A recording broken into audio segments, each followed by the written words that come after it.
अब माननीय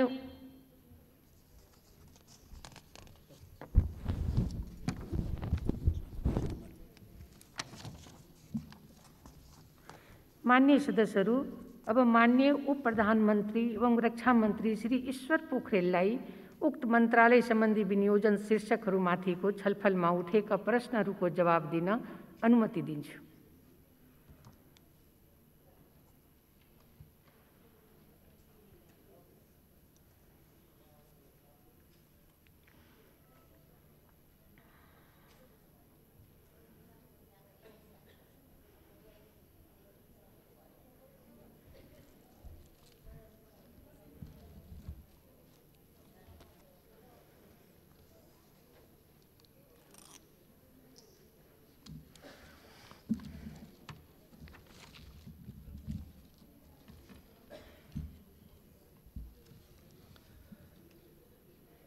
सम्माननीय सभामुख महोदय, आर्थिक वर्ष 2077-78 को रक्षा मन्त्रालय र त्यस अन्तर्गत विनियोजित बजेट छलफलको क्रममा माननीय सदस्यहरूले उठाउनुभएका प्रश्नहरू, राख्नुभएका जिज्ञासाहरू र सुझावहरूका सम्बन्धमा आफ्ना धारणाहरू प्रस्तुत गर्न उपस्थित भएको छु।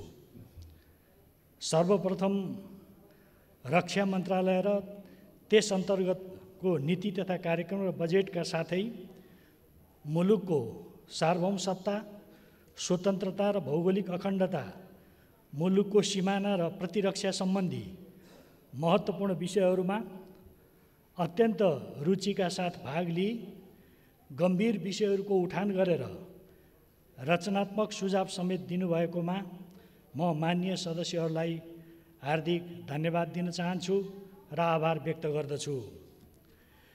लामो राजनीतिक सङ्घर्षपछि संविधान सभाबाट जारी नेपालको संविधानले नेपालको स्वतन्त्रता, सार्वभौमसत्ता, भौगोलिक अखण्डता, स्वाधीनताको संरक्षण गर्दै राष्ट्रिय एकता अक्षुण्ण राख्ने कुरालाई राज्यको महत्त्वपूर्ण नीतिको रूपमा आत्मसात गरेको कुरा माननीय सदस्यहरूलाई अवगत नै छ। रक्षा मन्त्रालय र यस मातहतको नेपाली सेना संविधानको यही नीति, भावना र मर्मलाई कार्यान्वयन गरी मुलुकलाई कुनै पनि आन्तरिक तथा बाह्य विद्रोह, आक्रमण र द्वन्द्वबाट मुक्त राख्दै मुलुकको अस्मिता र अस्तित्वलाई कायम राखी सर्वाङ्गीन मानवीय सुरक्षाको प्रत्याभूति गर्न दृढ सङ्कल्पित छ। रक्षा मन्त्रालय अन्तर्गतको आगामी आर्थिक वर्षको सम्पूर्ण नीति तथा कार्यक्रम र बजेट राष्ट्रिय सुरक्षा र राष्ट्रिय एकताको यही सर्वाङ्गीन उद्देश्य प्राप्त गर्न केन्द्रित रहेको बेहोरा म माननीय सदस्यहरूलाई निवेदन गर्न चाहन्छु। सम्माननीय सभामुख महोदय, अब म माननीय सदस्यज्यूहरूले बजेट तथा कार्यक्रममाथिको छलफलका दौरान उठाउनुभएका विभिन्न विषयमा बुँदागत रूपमा म आफ्ना भनाइहरू प्रस्तुत गर्न चाहन्छु। केही मान्यज्यूहरूले नेपाली सेनाको भूमिका र कार्यक्षेत्रको सम्बन्धमा जिज्ञासाहरू राख्नुभएको छ। यस सम्बन्धमा नेपालको संविधानको भाग 28 धारा 267 को उपधारा 1 मा नेपालको स्वतन्त्रता, सार्वभौमसत्ता, भौगोलिक अखण्डता, स्वाधीनता र राष्ट्रिय एकताको रक्षाको लागि संविधानप्रति प्रतिबद्ध समावेशी नेपाली सेनाको एक सङ्गठन रहनेछ भन्ने व्यवस्था उल्लेख भएको छ। यसै गरी त्यही धाराको उपधारा 4 मा नेपाल सरकारले नेपाली सेनालाई सङ्घीय कानुन बमोजिम विकास, निर्माण र विपद व्यवस्थापन लगायतका अन्य कार्यमा समेत परिचालन गर्न सक्ने व्यवस्था गरिएको छ। यसै गरी सैनिक ऐन 2063 को दफा 135 क मा नेपाल सरकारले नेपाली सेनालाई विकास, निर्माण तथा विपद व्यवस्थापनको कार्यमा समेत उपयोग गर्न सक्ने भन्ने उल्लेख भएको छ। यही संवैधानिक र कानुनी व्यवस्था अनुसार नेपाली सेना सञ्चालित र परिचालित हुँदै आएको छ। वर्तमान समयमा नेपाली सेना मुलुकको बाह्य सुरक्षा, आन्तरिक सुरक्षा, विपद व्यवस्थापन, विकास निर्माण, राष्ट्रिय निकुञ्ज तथा प्रकृति संरक्षण, देशका महत्त्वपूर्ण संरचना तथा अति विशिष्ट र विशिष्ट व्यक्तिहरूको सुरक्षा एवं संयुक्त राष्ट्रको नेतृत्वमा विभिन्न देशमा विश्व शान्ति स्थापना जस्ता कार्यमा संलग्न रहिआएको छ। नेपाली सेनाले सदैव वैधानिक एवं जननिर्वाचित सरकारको नेतृत्वमा रही सरकारको आदेश र निर्देशनलाई उपलब्ध साधन स्रोतको सीमा र आफ्नो उच्च व्यावसायिक क्षमताका आधारमा कार्यान्वयन गर्दै आइरहेको छ। राज्यको भरपर्दो र पूर्ण व्यावसायिक सेनाको रूपमा रहेको नेपाली सेनाको वफादारीता, अनुशासन, इमान्दारिता तथा देश जनता र संवैधानिक मूल्य मान्यताप्रतिको प्रतिबद्धता हामी सबैले सगर्व सम्झना गर्नुपर्दछ। म यो निवेदन गर्न चाहन्छु। नेपाली सेनाको गुणस्तर र व्यावसायिक क्षमता अभिवृद्धि गर्ने सम्बन्धमा केही मान्यज्यूहरूले जिज्ञासा राख्नुभएको छ। नेपाली सेनाको आधुनिकीकरण, सबलीकरण र पेशागत क्षमता अभिवृद्धि गर्दै जाने कुरालाई रक्षा मन्त्रालयले उच्च प्राथमिकतामा राखेको छ। नेपाली सेनालाई समयानुकूल, दक्ष, आधुनिक, थप व्यावसायिक र प्रविधिमा आधारित फौज बनाई गुणस्तर बढाउन र नेपाली सेनाको दक्षता र मनोबल अभिवृद्धि गर्न सरकारले प्राथमिकता दिँदै आएको छ र यसका लागि बजेटमा पनि आवश्यक रकमको व्यवस्था गरिएको छ। नेपाली सेनाको पेशागत क्षमता अभिवृद्धि गर्नका लागि व्यक्तिगत तालिम, सामूहिक तालिम तथा पेशागत प्रतियोगिता एवं विभिन्न अभ्यास र प्रतियोगिताहरू सञ्चालन गर्नुका साथै विदेशमा सञ्चालन हुने तालिमहरूमा सहभागी गराउने गरिएको छ। यस क्रममा नेपाली सेनाको लागि आगामी आर्थिक वर्षमा उल्लेख्य मात्रामा बजेट वृद्धि गरिएको भनी कतिपय मान्यहरूले राख्नुभएको धारणा सत्य नभएको कुरा म स्पष्ट पार्न चाहन्छु। रक्षा क्षेत्रको लागि आगामी आर्थिक वर्षमा मुलुकको कुल बजेटको करिब 3.4% हिस्सा मात्र बजेट विनियोजन भएको र यो आँकडा गत 2 वर्षकै हाराहारीमा रहेको बेहोरा समेत म जानकारी गराउन चाहन्छु। केही मान्यज्यूहरूले नेपाली सेनाको सङ्ख्या घटाउने सम्बन्धमा केही प्रश्नहरू जिज्ञासा राख्नुभएको छ। मुलुकको संविधानले सेनालाई दिएको भूमिका, मुलुकको राष्ट्रिय तथा अन्तर्राष्ट्रिय सुरक्षा चुनौती, मुलुकको भूपरिवेश, विपद तथा प्राकृतिक प्रकोपको जोखिमको स्थिति, अन्य मानवीय एवं भौतिक संरचनाको सुरक्षा जोखिमको अवस्था, शान्ति सेनामा प्रभावशाली र महत्त्वपूर्ण उपस्थिति लगायत मुलुकको अन्तर्राष्ट्रिय दायित्व र भविष्यमा सामना गर्नुपर्ने सुरक्षा चुनौतीहरू समेत विभिन्न पक्षलाई ख्याल गरेर मात्र सेनाको सङ्ख्या तय हुने कुरा हामी सबैले बुझ्नुपर्दछ भन्ने म निवेदन गर्न चाहन्छु। अहिले नेपाली सेनाको सङ्ख्या यिनै आधारमा तय भएको छ।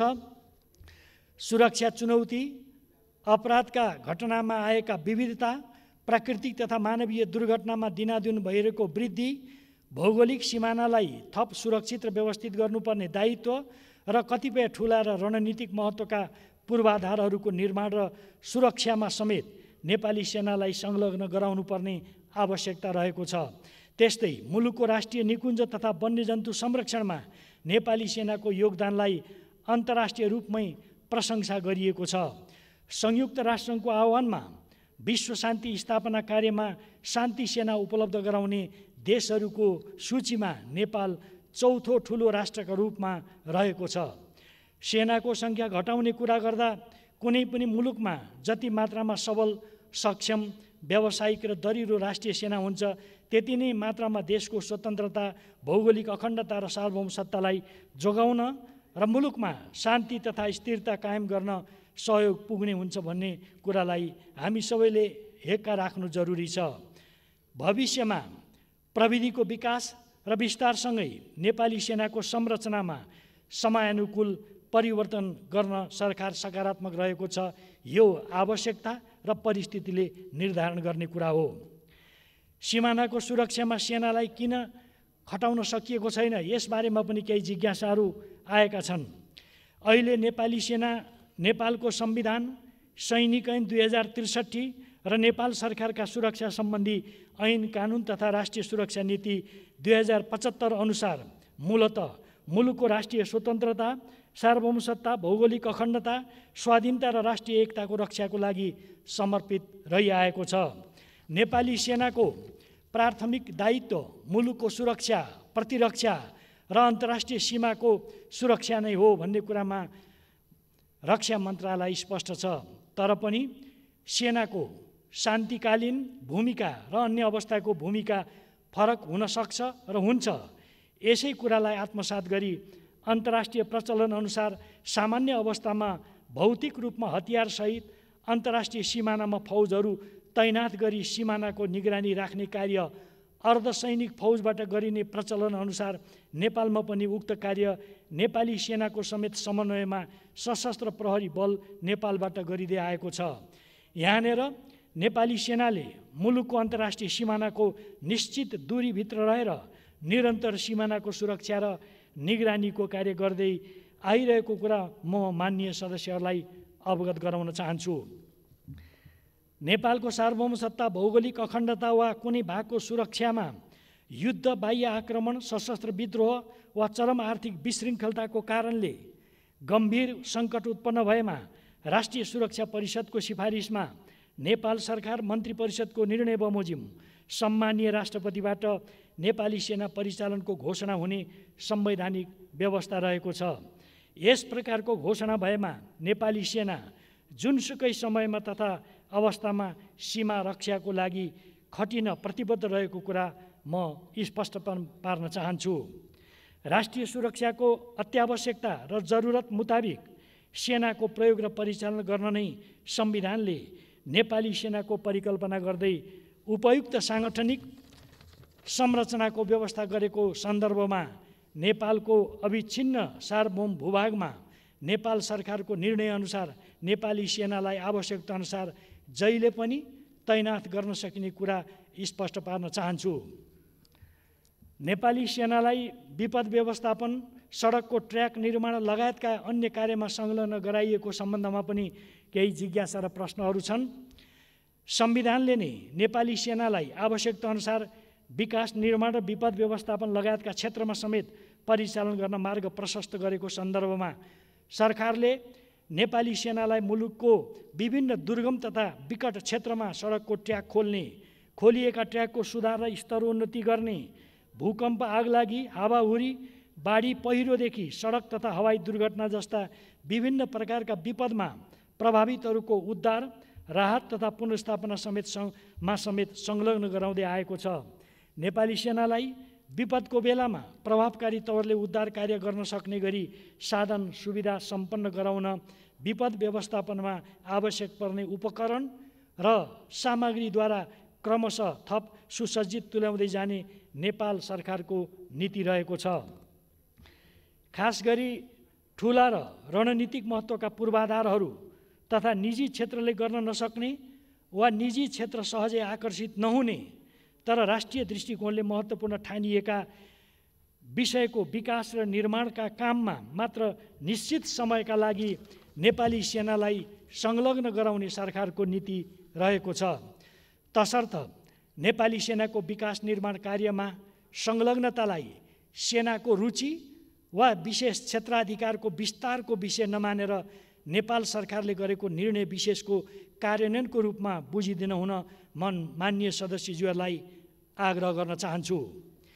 विकास निर्माण कार्यमा नेपाली सेनाको संलग्नतालाई निरपेक्ष रूपमा नहेरी मौजुदा संवैधानिक, कानुनी प्रावधान र राष्ट्रिय आवश्यकता समेतका आधारमा विश्लेषण र विवेचना गर्नु उपयुक्त हुने कुरा म सम्मानित सदन मार्फत सबैमा ध्यान आकर्षण गराउन चाहन्छु। सेनाको शान्तिकालीन भूमिका र अन्य अवस्थाको भूमिका फरक हुन सक्छ भन्ने तर्फ पनि माननीय सदस्यहरूको ध्यान आकृष्ट गर्दै शान्तिकालीन अवस्थामा सेनालाई राज्यले आवश्यक ठानेको अन्य क्षेत्रमा उपयोग गर्न सक्ने नीति अनुसार नै सेनालाई विपद व्यवस्थापन र महत्त्वपूर्ण पूर्वाधार संरचनाको निर्माणमा संलग्न गराइएको हो। नेपाली सेनाको सडक निर्माणमा संलग्नता यो आजदेखि होइन, करिब 6 दशक लामो यसको इतिहास छ। विक्रम सम्वत 2016 सालमा पहिलो पटक नेपाली सेनाले कान्ति राजपथ निर्माण सम्पन्न गरेको थियो भने तत्पश्चात विकट पहाडी जिल्ला सदरमुकामहरूलाई सडक सञ्जालमा जोड्ने जिम्मेवारी अन्तर्गत हालसम्म 1182 किलोमिटर सडक निर्माण गरी सडक विभागलाई हस्तान्तरण गरिसकेको छ। नेपाली सेनाकै व्यवस्थापनमा सञ्चालित जाजरकोट डोल्पा दुनै सडकको निर्माण कार्य गत आर्थिक वर्षमा सम्पन्न भई डोल्पा जिल्ला राष्ट्रिय सडक सञ्जालमा जोडिएको हो भने आगामी आर्थिक वर्षमा नेपाली सेना समेतको संलग्नतामा निर्माण भइरहेको कर्णाली राजमार्गको निर्माण पुरा भई हुम्ला सदरमुकाम समेत राष्ट्रिय राजमार्गमा जोडिने स्थिति रहेको छ। काठमाडौँ तराई मधेस द्रुतमार्ग निर्माणको जिम्मा नेपाली सेनालाई किन दिइयो भनेर अहिले पनि कुराहरू उठ्ने गरेका छन्। जहाँसम्म द्रुतमार्ग निर्माणको जिम्मा नेपाली सेनालाई किन दिइयो भन्ने छ। काठमाडौँ तराई मधेस द्रुतमार्ग निर्माण आयोजना मुलुकको आर्थिक रूपान्तरणको यात्रामा दूरगामी महत्त्व र प्रभाव राख्ने गेम चेन्जर आयोजना हो। यसले तराई मधेसलाई मुलुकको राजधानीसँग सबैभन्दा छोटो दूरीमा जोडेर मुलुकलाई आर्थिक समृद्धिको नयाँ युगमा फड्को मार्न सहयोग पुर्याउने अपेक्षा गरिएको छ। राष्ट्रिय गौरवको अग्रगण्य आयोजनाको रूपमा रहेको द्रुतमार्गको निर्माण समयमै उच्च गुणस्तरका साथ सम्पन्न हुन सकोस् भन्ने उद्देश्यले नेपाल सरकार मन्त्री परिषदको निर्णय बमोजिम यसको निर्माणको जिम्मा नेपाली सेनालाई दिइएको हो। यसपूर्व नेपाल सरकारको निर्णयअनुसार नै नेपाली सेनाले द्रुतमार्गको ट्र्याक खोल्ने कार्य सम्पन्न गरेको थियो। 2066 सालमा यो ट्र्याक खोल्ने कामको प्रारम्भ भयो। 2074 साल वैशाखमा औपचारिक निर्णय भयो यो द्रुतमार्ग निर्माण गर्नको लागि।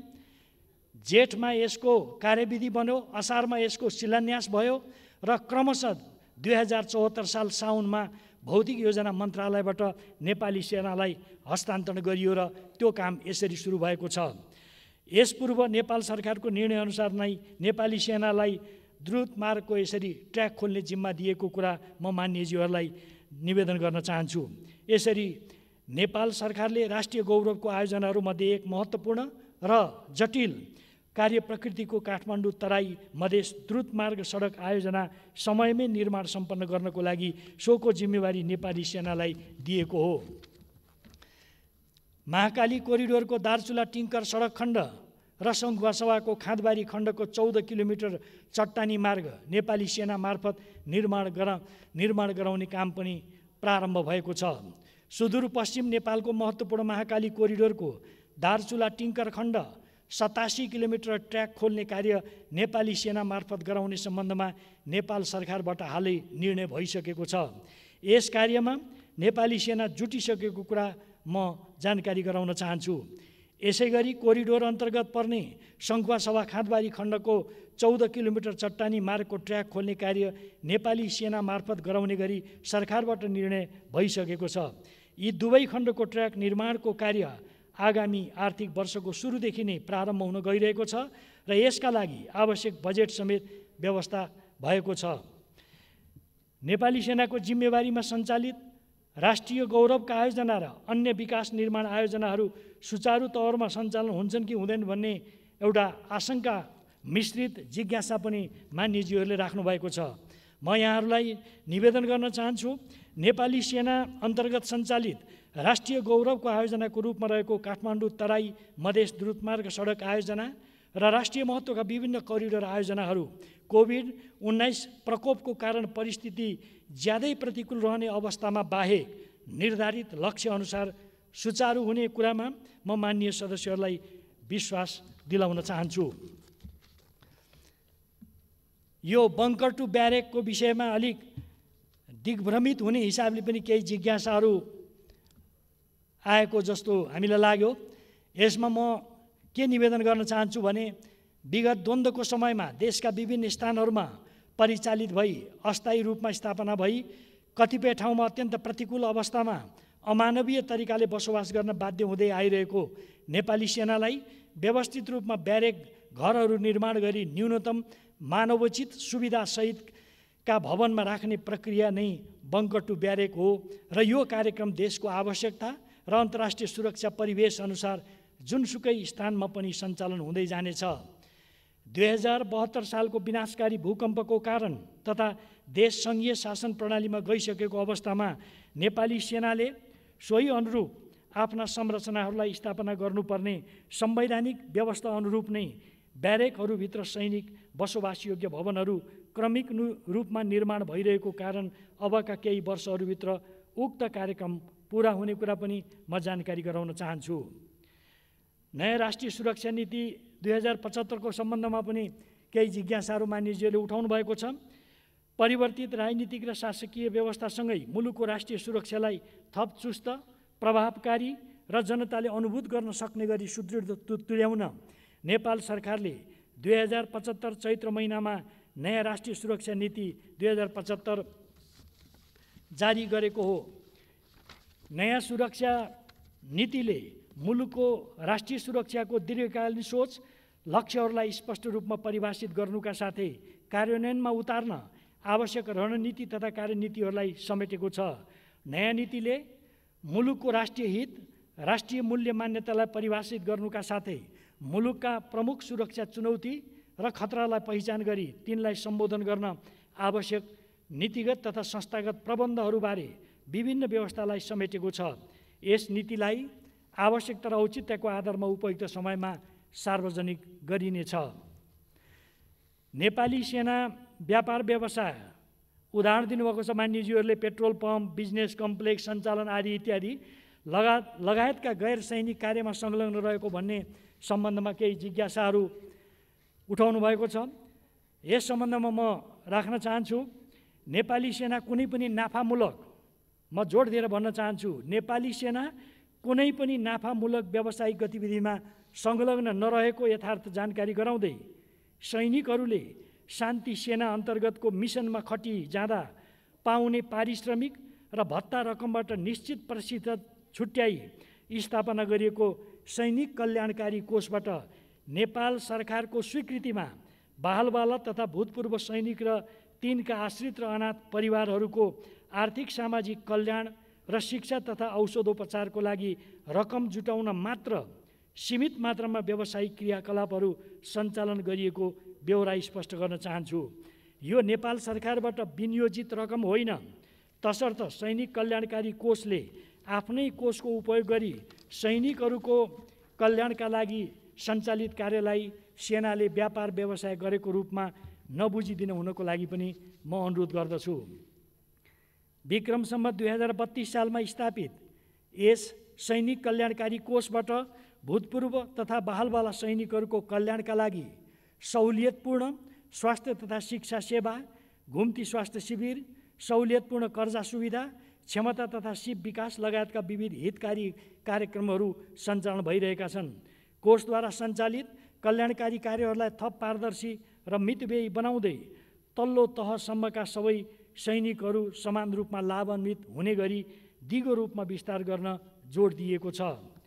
सैनिकन 2063ले नेपालमा स्थापना हुने पूर्वाधार एवं सेवामूलक परियोजना, वित्तीय संस्था तथा उद्योग व्यवसायमा तोकिएको आधारमा ऋण वा सेयर लगानी गर्न सकिने तर यस्तो लगानी प्रवर्धकको रूपमा हुन नपाउने प्रतिबन्धात्मक व्यवस्था गरेको कारणले नेपाली सेनाले उपभोग गर्ने वस्तुहरूको उत्पादन र सञ्चय गर्ने बाहेक अन्य उत्पादनमूलक क्षेत्रमा उक्त कोषको रकम लगानी हुन सकेको छैन।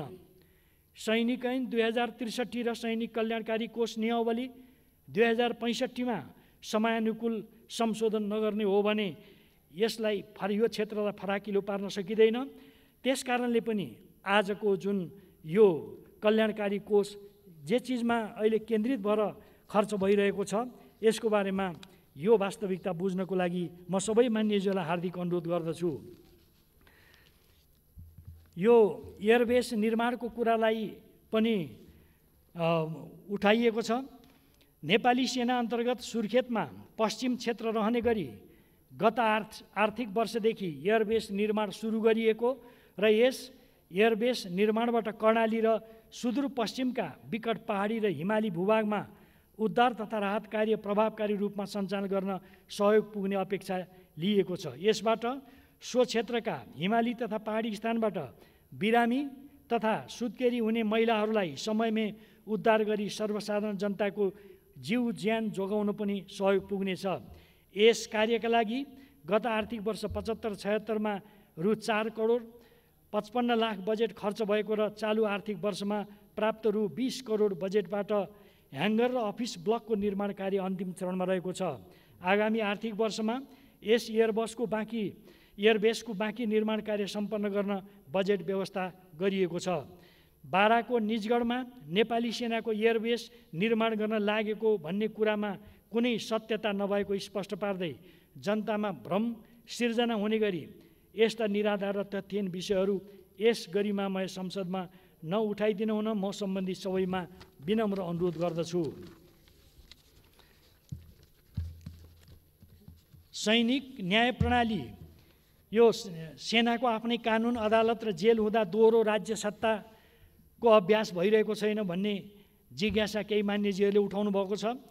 सैनिक न्याय प्रणाली विश्वव्यापी रूपमा प्राय सबै मुलुकले केही पृथक र विशिष्ट रूपमा अङ्गीकार गरेको प्रणाली हो। सोही अनुरूप नेपालमा पनि सैनिक ऐन 2063मा सैनिक अदालतको व्यवस्था गरिएको छ। साथै नेपालको संविधानको धारा 152 को उपधारा 2मा समेत सैनिक अदालतको परिकल्पना गरिएको विषय स्मरणीय छ। अन्य मुलुकमा झैँ नेपालमा सैनिक व्यक्तिको अनुशासन कायम गर्न, गराउन र साङ्गठनिक व्यवस्था पालन गर्न लगाउनको लागि सैनिक ऐनको व्यवस्था रहेको छ। सैनिक ऐन पूर्णतः फौजी सङ्गठनलाई अनुशासित बनाउने र व्यवस्थापन गर्ने विषयसँग मात्र सम्बन्धित भएकोले यसलाई दोहोरो कानुनको अभ्यासको रूपमा नबुझ्नको लागि म हार्दिक अनुरोध गर्दछु। नेपाली सेनामा भ्रष्टाचार रोक्न र सुशासन प्रवर्धन गर्न गरिएका केही कार्यहरूको बारेमा पनि जिज्ञासाहरू छन्। नेपाली सेना राष्ट्रको महत्त्वपूर्ण सुरक्षा संयन्त्र हो। यसको आफ्नै गरिमामय इतिहास रहेको छ। यो गरिमा र प्रतिष्ठालाई जोगाउँदै नेपाली सेनालाई मुलुक र जनताप्रति उत्तरदायी र वफादार संयन्त्रको रूपमा विकास गर्न समयानुकूल विभिन्न सुधारात्मक कार्यहरू कार्यान्वयनमा ल्याइएका छन्। हालका दिनमा सेनाभित्रको काम कारबाहीहरूलाई क्रमशः पारदर्शी र सूचना प्रविधिमा आधारित बनाउँदै लगिएको छ। नेपाली सेनाभित्र भ्रष्टाचार हुन नदिन भ्रष्टाचार विरुद्धको शून्य सहनशीलता नीतिलाई कडाइका साथ अवलम्बन गरिएको छ। नेपाली सेनाले सैनिक ऐन 63 बमोजिम आर्थिक अनियमिततामा संलग्न कुनै पनि तहको सैनिक व्यक्तिलाई कानुनी दायरामा ल्याई निष्पक्ष र वस्तुनिष्ठ ढङ्गले कारबाही गर्ने गरेको कुरा हालका दिनमा भइरहेका कतिपय निर्णयहरूबाट पनि स्पष्ट हुन्छ। सेनाभित्रको शुद्धिकरणको यो अभियान निरन्तर र नियमित प्रक्रियाको रूपमा अघि बढ्ने कुरा पनि म स्पष्ट पार्न चाहन्छु। कोभिड-19 को रोकथाम, नियन्त्रण तथा स्वास्थ्य उपकरण खरिद लगायतका कार्यमा सेनाको संलग्नताको विषयमा हुन त यस विषयमा स्वास्थ्य मन्त्रीजीले पनि आफ्नो भनाइ राख्नु भएको छ। म यसमा अलिकति जोड दिन चाहन्छु। विश्वव्यापी महामारीको रूपमा फैलिएको कोरोना भाइरस सङ्क्रमणको नियन्त्रणमा राष्ट्रिय आवश्यकताको आधारमा नेपाल सरकार मन्त्री परिषदको निर्णयबाट नेपाली सेनालाई अरू सुरक्षा अङ्गहरूसँगै निश्चित क्षेत्र र कार्यका लागि सहयोगीको रूपमा खटाइएको हो। दिनानुदिन भयावह बन्दै जान थालेको कोभिड-19 को सङ्क्रमणलाई थप विस्तार हुन नदिन नेपाली सेनाको भूमिकालाई उच्च मूल्याङ्कन गरेर नै सरकारले यो निर्णय गरेको हो। विपदको बेलामा कोरोना भाइरस सङ्क्रमण विरुद्ध जुझ्न आवश्यक औषधि तथा अन्य स्वास्थ्य उपकरणहरू नेपाली सेनाबाट ल्याउँदा छिटो चरितो हुन सक्ने कुरालाई मध्यनजर गरी नेपाल सरकारको निर्णयअनुसार यो जिम्मेवारी नेपाली सेनालाई प्रदान गरिएको हो। यसमा नेपाली सेनाको कुनै आग्रह र विशेष अनुरोध रहेको छैन। नेपाली सेनाले सरकारले दिएको यो जिम्मेवारी कुशलताका साथ सम्पादन गरिरहेको छ। यो लकडाउनको बेलामा नेपाली सेनाका सुरक्षाकर्मीहरूले के अभद्र व्यवहार गरेको भन्ने सम्बन्धमा संवेदनशील ढङ्गले केही मान्यजीहरूले जिज्ञासा राख्नु भएको छ। कोभिड-19 को रोगको सङ्क्रमणको विरुद्ध नेपाल सरकारबाट जारी लकडाउन कार्यान्वयन गर्न खटिएको नेपाली सेनाका जवानले प्रहरीसँग समन्वय गरी आधिकारिक सैनिक पोसाक अनधिकृत व्यक्तिले प्रयोग गर्न निषेध गरेको नेपाल सरकारको निर्देशनलाई पालन गराउने क्रममा सिर्जना भएको परिस्थितिलाई केही अतिरञ्जनापूर्ण ढङ्गले समाचार बाहिर प्रसारमा ल्याइएको तर्फ रक्षा मन्त्रालयको ध्यान आकर्षण भएको छ। नेपाल सरकारको निर्देशनमा पालन गर्ने गराउने क्रममा कुनै पनि सुरक्षाकर्मीबाट केही कमजोरीहरू हुन सक्छन्। ती कमजोरीहरू सच्याइ नै छन्। त्यसलाई अतिरञ्जनापूर्ण तवरले टीका टिप्पणी गर्दा यसले आम नागरिक र सुरक्षाकर्मीहरू बीचको सौहार्द सम्बन्धलाई खलबल्याउन सक्ने भएको हुँदा यसतर्फ हामी सबैले ध्यान पुर्याउनुपर्छ भन्ने कुरा म निवेदन गर्न चाहन्छु। संसदको राज्य व्यवस्था तथा सुशासन समितिलाई कालापानी क्षेत्रको अनुगमनको लागि हेलिकप्टरको माग गर्दा उपलब्ध गराइएन भन्ने एउटा म यसलाई संवेदनशील नै भन्छु। यो विषय पनि केही मान्यजीहरूले एकाध मान्यजीले उठाउनु भएको छ। म के अनुरोध गर्न चाहन्छु भने संसदीय समिति लगायत नेपाल सरकारका कुनै पनि आधिकारिक निकायहरूबाट विधि र प्रक्रिया पुरा गरी प्राप्त अनुरोध बमोजिम जहाज मर्मत सम्मारमा रहने अवस्था र उडान घण्टा एवं उपलब्धता समेतलाई दृष्टिगत गरी माग भएअनुसार नेपाली सेनाले हेलिकप्टर उपलब्ध गराउँदै आएको कुरा स्पष्ट गर्न चाहन्छु। रक्षा मन्त्रीले आफ्नै पार्टीका कार्यकर्तालाई मात्र लिएर नेपाली सेनाको हेलिकप्टर लिई कालापानी क्षेत्रको निरीक्षण गरेको कुरामा पनि कुनै सत्यता नभएको म जानकारी गराउन चाहन्छु। म त्यसबेला नियमित एउटा अनुगमनको सिलसिलामा त्यो क्षेत्रको बाटो नेपाली सेनालाई जिम्मा दिनु उपयुक्त हुन्छ कि हुँदैन भन्ने विषयमा त्यहाँ स्थलगत ढङ्गले बुझ्नको लागि त्यहाँबाट निर्वाचित भएका जनप्रतिनिधिहरूसहित म त्यो क्षेत्रमा गएको यो सही कुरा हो। तर त्यो आफ्ना कार्यकर्तालाई हवाई भ्रमण गराएर त्यहाँ कुनै दृश्यावलोकनको लागि गएको होइन भन्ने कुरा पनि म निवेदन गर्न चाहन्छु। यो नेपाली सेनाको गुल्म र त्यहाँका सबै पदाधिकारीहरूसहित बसेर त्यहाँको बाटो नेपाली सेनालाई जिम्मा दिनु उचित हुन्छ कि हुँदैन भन्ने बारेमा हामीले छलफल गऱ्यौँ र अन्तमा वास्तवमा त्यहाँ दिनु उचित हुन्छ भन्ने एउटा सुझावसहित आयो र मन्त्री परिषदले त्यही सुझावको आधारमा औपचारिक ढङ्गले केही दिन अगाडि मात्रै निर्णयहरू पनि गरेको छ। यो नेपाली सेनामा कुनै समूह वा जातिलाई लिएर भर्ना छनौट तथा वृत्ति विकासको अन्य अवसरमा कुनै भेदभाव गरिएको छैन र भेदभाव हुन दिइने छैन। सैनिक सेवा नियमावली 2069 खुला प्रतियोगिताद्वारा पूर्ति हुने पदहरूको 45% पदसङ्ख्या समावेशीकरणका लागि छुट्याइएको कुरा म यहाँहरू सबैलाई पुनः म निवेदन गर्न चाहन्छु। यो सङ्ख्यालाई 100% मानि महिलालाई 20%, आदिवासी जनजातिलाई 32%, मधेसीलाई 28%, दलितलाई 15% र पिछडिएको क्षेत्रलाई 5% आरक्षणको व्यवस्था गरिएको छ। नेपाली सेनालाई थप समावेशी बनाई सबै जात जाति, भाषाभाषी र समुदायका व्यक्तिहरूको पहुँच र प्रतिनिधित्व अभिवृद्धि गर्न विभिन्न कार्यक्रमहरू समेत सञ्चालन गरिएका छन्। नेपाली सेनामा हालसम्म तुलनात्मक रूपमा कम उपस्थित रहेका समुदायलाई प्रवर्धनात्मक प्रक्रियाबाट नेपाली सेनामा आकर्षित गर्न भर्ना छनौट प्रक्रियालाई थप स्थानहरूमा समेत विस्तार गरिएको छ। यस्ता समुदायका माध्यमिक तहका विद्यार्थीहरूलाई राष्ट्रिय सेवा दलको प्रशिक्षणमा सहभागी बनाउन प्राथमिकता दिनुका साथै उनीहरूलाई भविष्यमा नेपाली सेनामा प्रवेश गर्नका लागि प्रोत्साहित गर्ने नीति अवलम्बन गरिएको छ। यसबीचमा राष्ट्रिय प्रतिरक्षा विश्वविद्यालयको औपचारिक निर्णय भएको छ र त्यो कार्यान्वयनको क्रममा छ। त्यसबारेमा केही मान्यजीहरूले जिज्ञासा उठाउनु भएको छ। नेपाल सरकारको नीति तथा कार्यक्रममा उल्लेख भएअनुसार राष्ट्रिय प्रतिरक्षा विश्वविद्यालयको स्थापनाका लागि चालु आर्थिक वर्षदेखि प्रारम्भिक कार्यहरू अघि बढाइसकिएका छन्। यस क्रममा नेपाल सरकारको निर्णयबाट बनेपा नगरपालिका अन्तर्गत पेरुङ्गे सामुदायिक वन क्षेत्रको करिब 750 रोपनी जग्गा विश्वविद्यालयको भौतिक संरचना निर्माणका लागि उपलब्ध गराइसकिएको छ। नेपाल सरकारबाट प्रतिरक्षा विश्वविद्यालय पूर्वाधार विकास समिति गठन आदेश 2076 स्वीकृत भई पदाधिकारी नियुक्ति गर्ने कार्य भइसकेको छ। आगामी आर्थिक वर्षमा विश्वविद्यालय सञ्चालनको विस्तृत अवधारणा पत्र, पाठ्यक्रम, तर्जुमा, सञ्चालन विधि तयार गर्ने तथा विश्वविद्यालयको आधारभूत भौतिक संरचना तयार गर्ने कार्य अघि बढाइनेछ। यस क्रममा आवश्यकता अनुसार विज्ञहरूको सेवा उपयोग गर्दै हामी अगाडि बढ्नेछौँ। सम्माननीय सभामुख महोदय, नेपाली सेनाको संस्थागत संवेदनशीलतालाई ध्यानमा राख्दै यसको काम कारवाहीमा आवश्यकता अनुसार गोपनीयता, पारदर्शिता, अनुशासन, मर्यादा कायम हुने गरी अघि बढ्ने नीति लिएको छ। नेपाली सेना नेपाल सरकारको नीति र नियमअनुसार सैनिक नागरिक सम्बन्धलाई उच्च प्राथमिकतामा राखी चलिरहेको छ।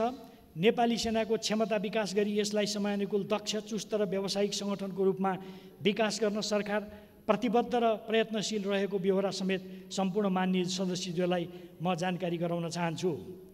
अन्त्यमा रक्षा मन्त्रालय र यससित सम्बन्धित नीति कार्यक्रम योजना र कतिपय गतिविधिहरूमा केन्द्रित रही माननीयज्यूहरूले उठाउनुभएका प्रश्नहरू र राख्नुभएका जिज्ञासाहरूमा केन्द्रित रही मैले आफ्ना भनाइहरू प्रस्तुत गरेको छु। यसका लागि सबै मान्यज्यूहरूप्रति म हार्दिक धन्यवाद व्यक्त गर्न चाहन्छु, आभार व्यक्त गर्न चाहन्छु। आफ्ना केही भनाइ र मान्यतासहित रक्षा मन्त्रालयको विनियोजित बजेटबाट खर्च कटौतीको प्रस्ताव राख्नु भएको छ मान्यज्यूहरूले। मैले रक्षा मन्त्रालयको तर्फबाट मान्यज्यूहरूले उठाउनुभएका जिज्ञासाहरूमा मेरो भनाइ प्रस्तुत गरिसकेको छु र खर्च कटौतीको प्रस्ताव फिर्ता लिनको लागि म नम्रतापूर्वक निवेदन गर्दछु। म यति भनेर आफ्नो भनाइ यही अन्त गर्छु। धन्यवाद। माननीय सदस्यहरू, उक्त जवाफका सम्बन्धमा स्पष्टीकरण माग गर्न चाहनुहुने माननीय सदस्यहरूको नाम प्राप्त हुन आएको छ। स्पष्टीकरण माग गर्न चाहनुहुने माननीय सदस्यलाई 1 मिनेटको समय निर्धारण गरेको छु। सर्वप्रथम माननीय श्री भीमसेन दास प्रधान। सम्माननीय सभामुख मार्फत म उपप्रधानमन्त्री एवं रक्षा मन्त्री माननीयज्यूलाई म केही प्रश्न राख्न चाहन्छु। सीमाना विवाद भइरहँदा राष्ट्रिय सुरक्षा परिषदको बैठक आवश्यक छ कि छैन र बजेटको राष्ट्रिय सुरक्षा सम्बन्धी शीर्षकमा BOP को 39वटा त्यहाँ उल्लेख छ। तर अहिले भर्खरै गृहमन्त्रीले 500 वटा राख्ने योजना छ। यो कसरी सम्भव छ यो बजेटमा? र अर्को UN पिसकीपिङ मिसनमा त्यहाँको म्यान्डेट अनुसार नेपाली सेनामा 15% महिला राख्नुपर्ने त्यो अवस्था कहाँ पुग्यो? त्यो राखिएको छ कि छैन? र यो भूकम्प, बाढी, पहिरो, हिम पहिरोमा जहिले पनि सेना परिचालन गर्नुपर्ने विपद व्यवस्थापनमा, तर उहाँलाई चाहिने आवश्यक इक्विपमेन्ट नभएको। त्यसैले मेरो एउटा आग्रह के छ माननीय मन्त्रीलाई, यो बजेटको व्यवस्था छ कि छैन? एम्फिबियस एयरक्राफ्ट र सेन्सर एक्सकेभेटर, भूकम्पमा चाहिने मान्छे बाँचिसकेको छैन हेर्ने इक्विपमेन्टहरू। लास्ट टाइम पनि भूकम्प जाने हामीसँग त्यो थिएन, कोरियाले ल्याएर दियो। र अन्नपूर्ण बेस क्याम्पमा पनि पहिरोमा परेर पुरेका मान्छे निकाल्नलाई चाहिँ कोरियनहरू आउनु लागेको थियो, तर पछि सेनाले आफैले व्यवस्था गर्यो, तर उहाँहरू चाहिँ इक्विपमेन्ट छैन। र अहिले चाहिँ यो राष्ट्रिय सुरक्षा नीति कुरा गर्नु। माननीय श्री उमाशङ्कर अर्गरिया। सामान्य सभामुख महोदय, अहिलेको संविधानमा समानुपातिक समावेशी प्रतिनिधित्व सम्बन्धी व्यवस्था हुँदाहुँदै सङ्घीय लोकतान्त्रिक गणतन्त्र नेपालको सेनाभित्र मधेसीहरूलाई सामूहिक प्रवेश हुन्छ कि हुँदैन? अहिले भर्खरै मन्त्रीज्यूको भनाइअनुसार 28% आरक्षण छन्। नेपाली सेनाको सङ्ख्या कति हो र यो सेनाभित्र मधेसीको उपस्थिति कति छ? मन्त्रीजीसँग स्पष्ट रूपमा जवाब चाहन्छु। माननीय श्री प्रेम सुवाल। सम्मान्य सभामुखज्यू मार्फत रक्षा मन्त्रीज्यूसँग जिज्ञासा राख्न चाहन्छु।